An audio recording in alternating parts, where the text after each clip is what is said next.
My name is Spencer Walsh, and on today's episode of Hidden History, an all-new episode exploring a war that you've definitely heard about. But if the nickname is anywhere near correct, you've probably forgotten some of the main details and the leading events entirely. Because on this episode of Hidden History, we are going through the Korean War. It really is fascinating for a number of reasons, because obviously the Korean War has given rise to one of the most tense political situations that we've seen anywhere in the world between North and South Korea, the demilitarized zone, all that stuff. Another thing that drew me to the situation is because, owing to the nature of our show, it is an incredibly under-discussed story. It's called The Forgotten War for a reason, and the thing is, a good chunk of the most important things that led up to and really shaped some of the events of the war are just really not part of even the limited narrative that makes up what could be called the kind of mainstream narrative. So we are going to get into it today, and we're going to get into it with the help of a paper put out by Owen Miller, who is a SOAS researcher at the University in London. And he kind of setting the stage here as we are approaching June 25th, the 73rd anniversary of the outbreak of the Korean War in 1950. And it's definitely a war that, there is definitely some United States kind of cultural memory of it. It's kind of been called the Forgotten War, obviously, though, overshadowed by Vietnam and the social upheavals that it helped foment. It was kind of a sideshow. MASH was filmed during, I think, the Korean War, but was meant to be about Vietnam or something like that. There was something like that. But just again, there is some cultural relevance to the war, but again, nowhere near what Vietnam was or anything close to it. So obviously that's how it stands in the U.S., but in Korea, it is a completely different story. In the two Koreas, official discourse has for decades subjected the war to various forms of historical amnesia, the historiography of oblivion, to borrow Tessa Morris Suzuki's term, diverting knowledge and understanding into narrow channels in a way that often runs counter to the experience of those who are caught up in the conflict in the first place. Meanwhile, you can kind of say the international left, I think, is just very similar to the mainstream perception abroad. They either don't really pay that much attention to the war, or they view it in kind of simplistic terms in relation to good versus evil, Soviet Union, the socialists, the communists, the Reds, whatever, going against the United States and going against the imperial evils and ambitions of the United States, and the North Koreans kind of being this plucky, independence-minded people fighting against U.S. imperialism. But there is definitely both sides that hate to both sidesism, the worst thing in the world. But it is a little bit more complex than that. So essentially what this is really going to be is to kind of influence, break down, or really kind of analyze the impact the Korean War had on the people of Korea, and still does to this day, because it plays a big role in the discourse in a way, and holds a big place in people's hearts in a way that I think a lot of, especially Americans, don't really process.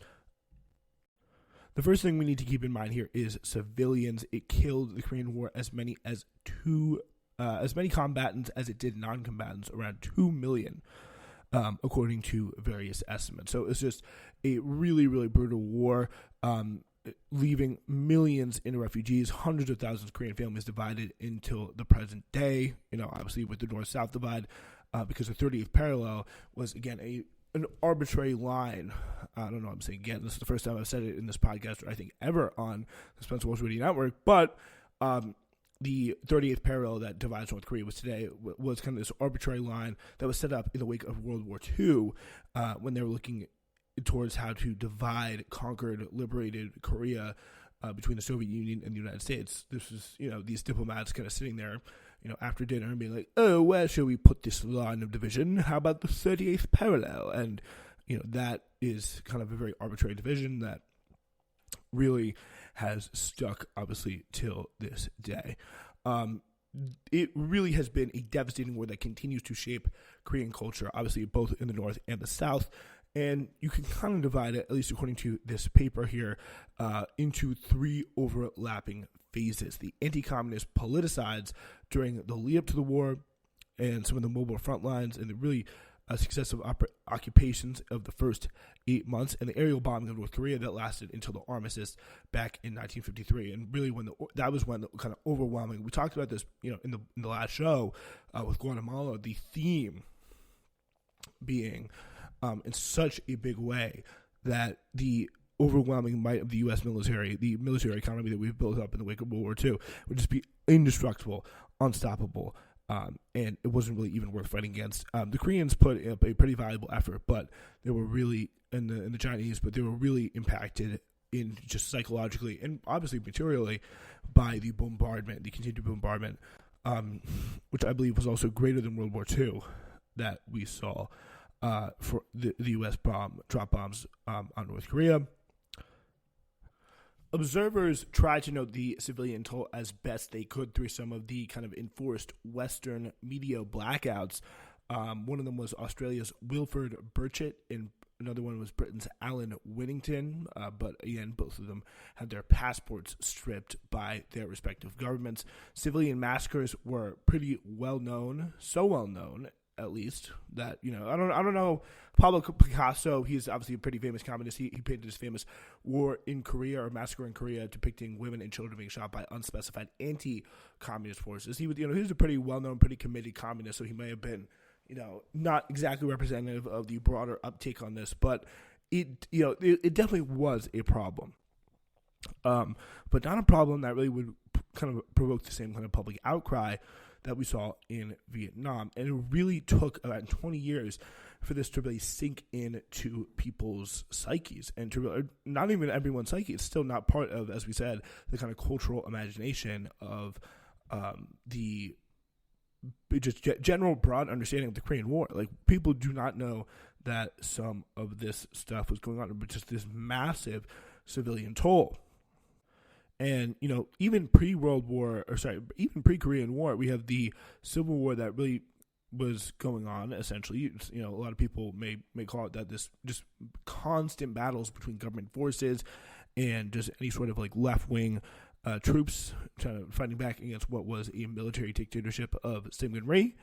And one of them, probably the most famous but least discussed moments of this pre-war period, at least in the Western media, was this uprising at Jeju Island.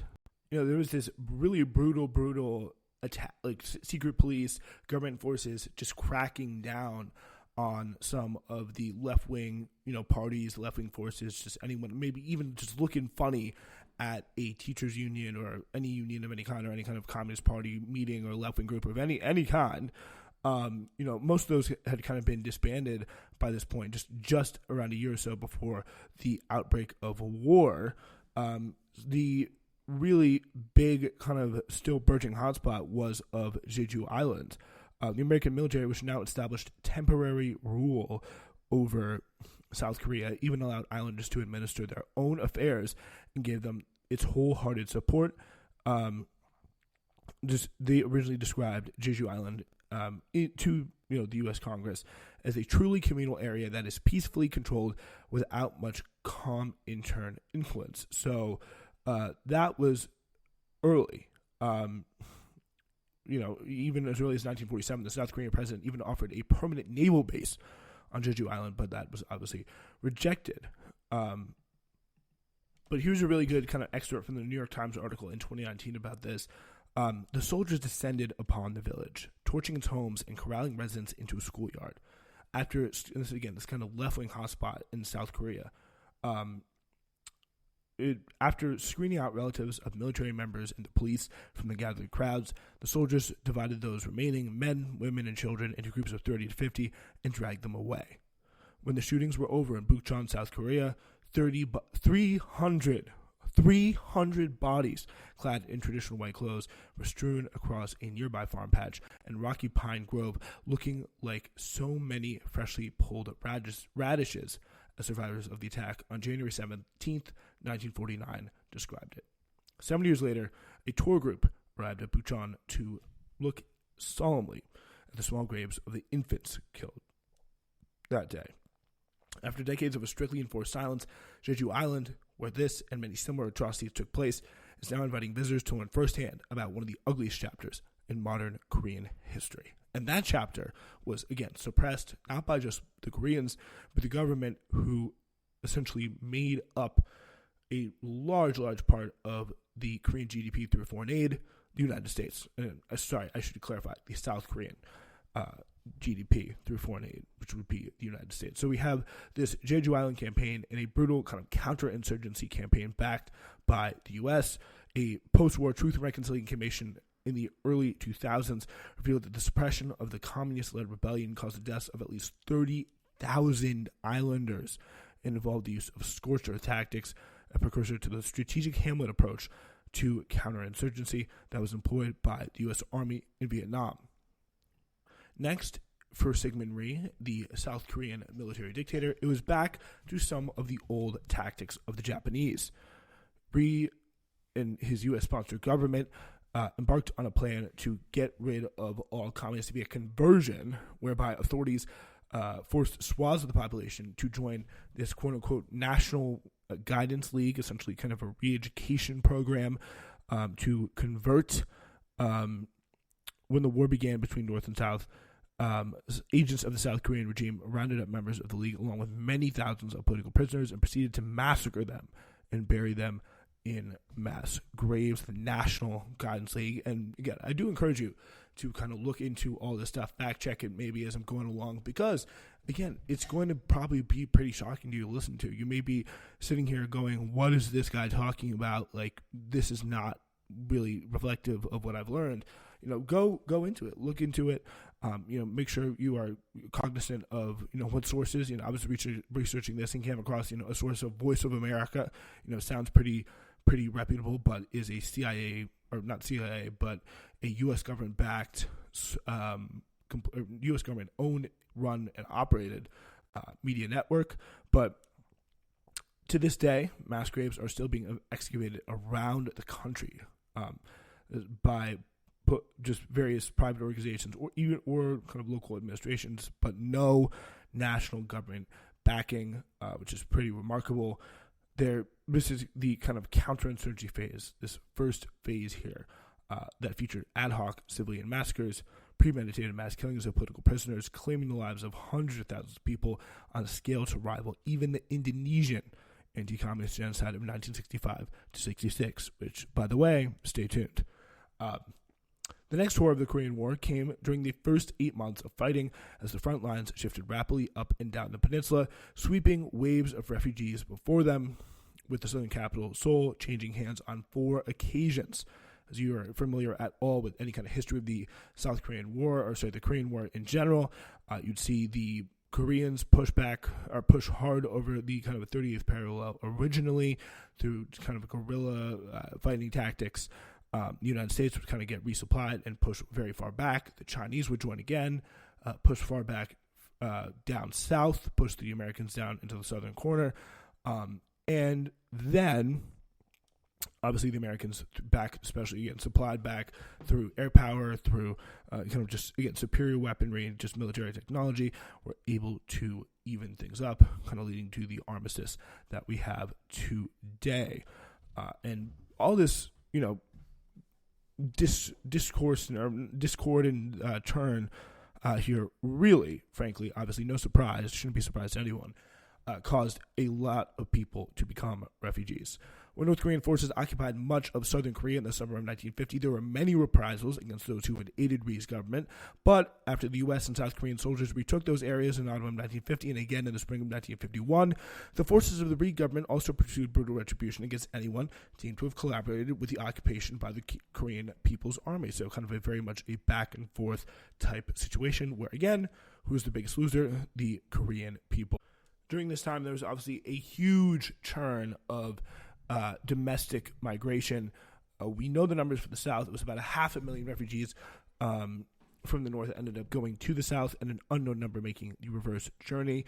There were also many atrocities and aerial attacks, even against those fleeing, including the No Gun Ri massacre perpetrated by the U.S. Army in July of 1950.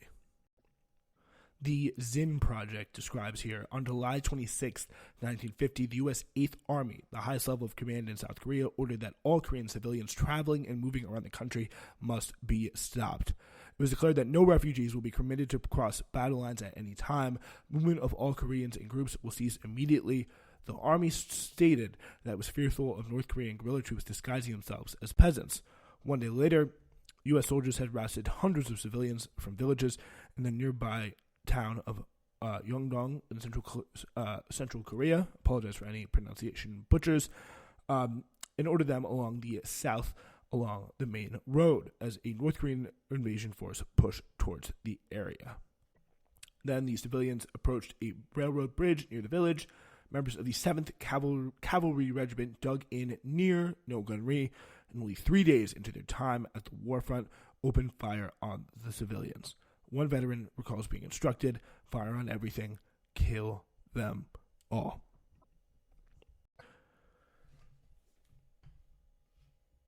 So we have here what really just is incredible bombardment from the United States Air Force, and just creating hunger and disease all up and down the northern part of the Korean Peninsula.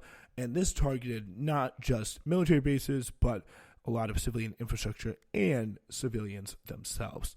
The United States ended up dropping 635 tons of bombs on North Korea, which is more than the whole Pacific theater during World War II, including napalm, which caused cities that received the quote-unquote business end of things to be more in the range of 75 to 90% destroyed.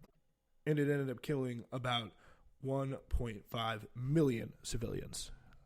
There is kind of this North Korean, the kind of other side here, pretty important to see this North Korean narrative of fatherland liberation. We were never vulnerable.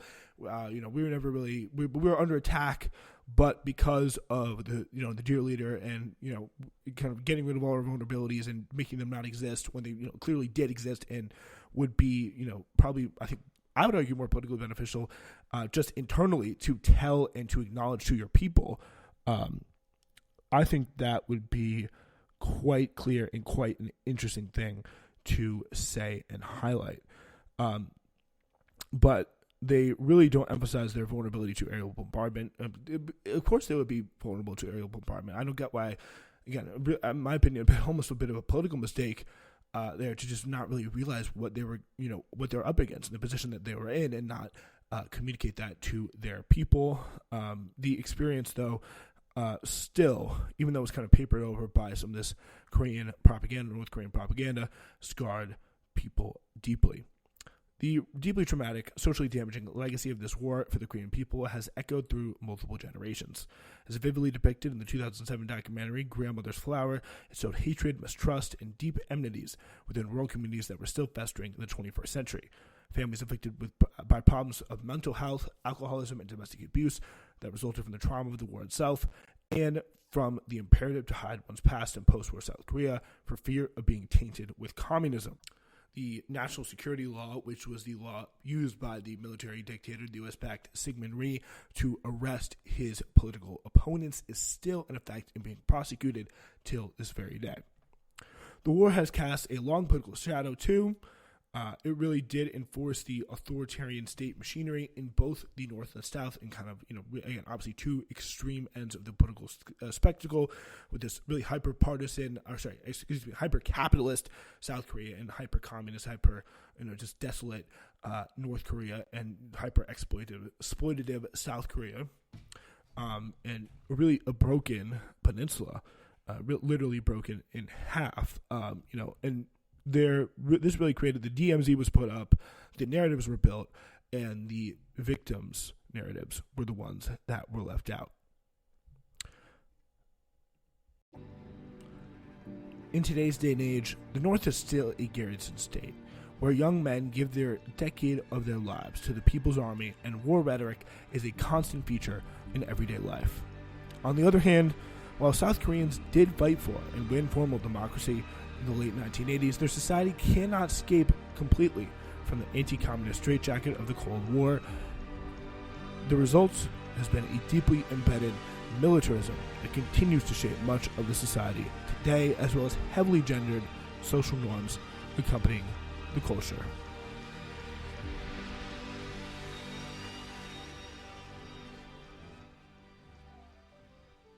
It is an undeniably tough situation today, and leads to the question, what brought this really horrific event on the Korean people, coming just after Japanese colonial rule?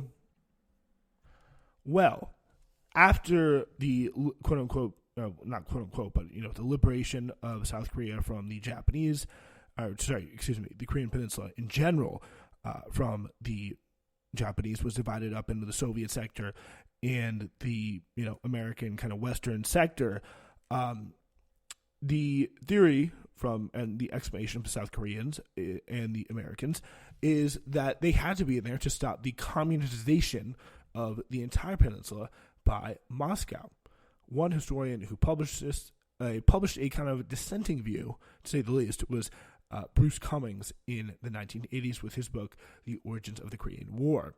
Cummings essentially said that it was due to Japanese rule, partition back again at the end of the war in 1945, and just really suppression of left-wing governments that really made this war way, way more likely.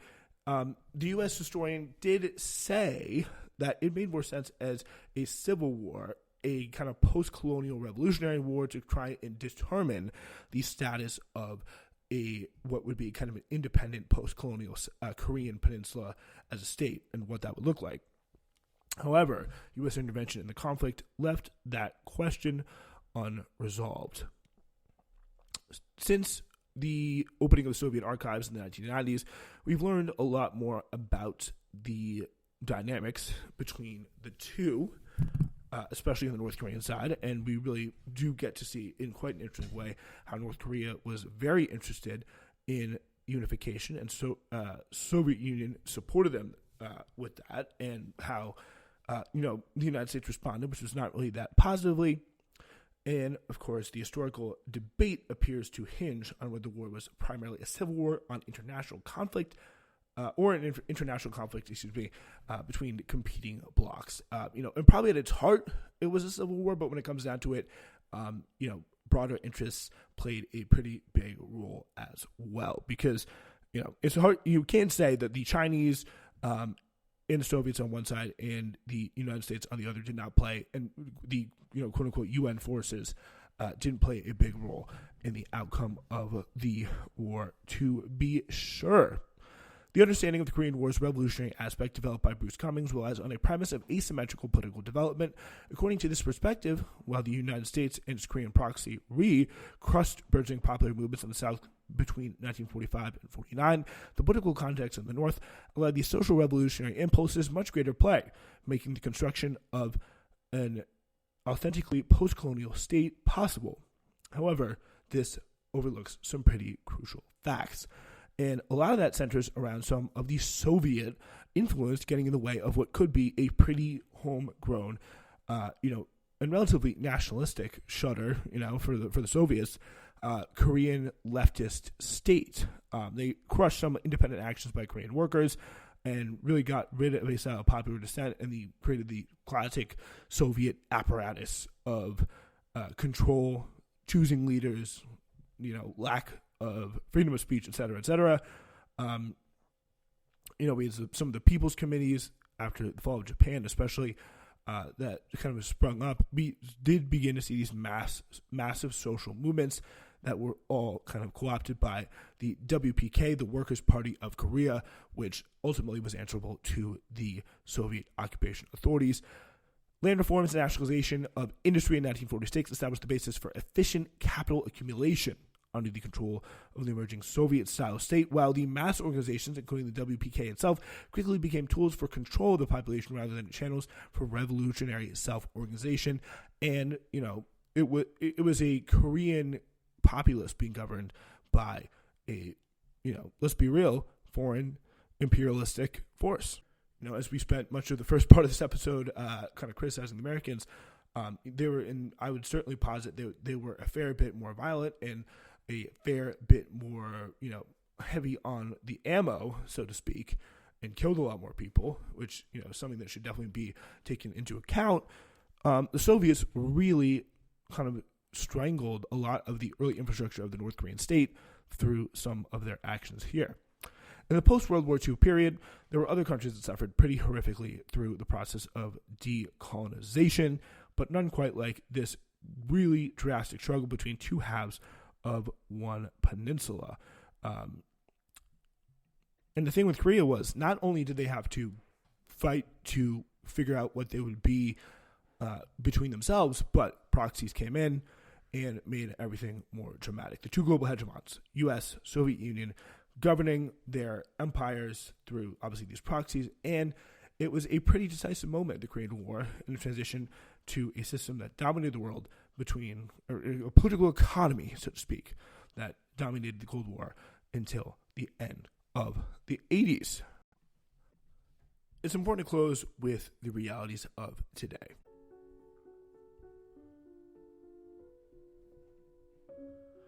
It has become a cliche to say that the Korean War is not over.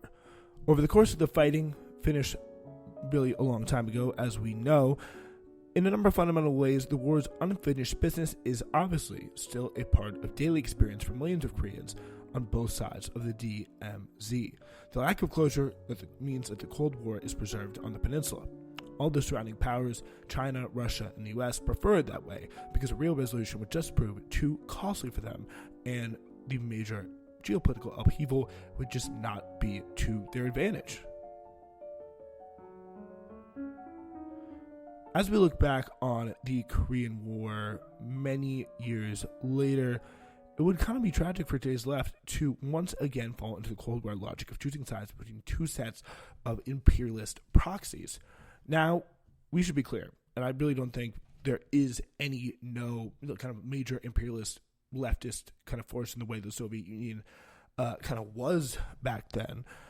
The only side socialists could be on then or now was that of the Korean people, whose right to self-determination had been so abruptly stolen. And by the way, socialists or otherwise, just any really moral people, any people who want to see, people treated right and a more stable, sustainable geopolitical order should be on the side of the Korean people.